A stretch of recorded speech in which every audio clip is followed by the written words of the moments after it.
Magandang araw mga kapwa mag-aaral. Ako si Liomar Arding Mapules at mag-uulat ng EDSA People Power Revolution. Ngayon, tayo ay nagbibigay pugay at nagbibigay diin sa kalagahan ng EDSA People Power Revolution. Isang yugto sa kasaysayan ng Pilipinas na nagdulot ng pagbabago at pag-asa sa ating bayan.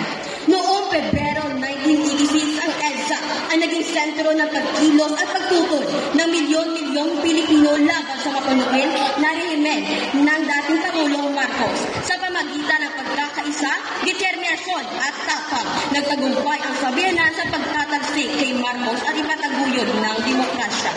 Sa mga araw ng protesta at pagtutol sa EDSA, milyong-milyong Pilipino ang nagtipon upang ipakita ang kanilang pagtutol sa mapanupin na pamahalaan ni dating Pangulo.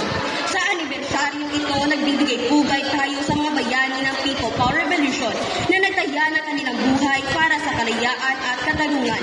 Ang EDSA ay isang patuloy na nagbibigay inspirasyon sa ating mga Pilipino na ipagpatuloy ang laban para sa tunay na kalayaan at demokrasya. Ako si Liomar Arding Mapules at nagbibigay ng mga balita mula sa EDSA People Power Revolution.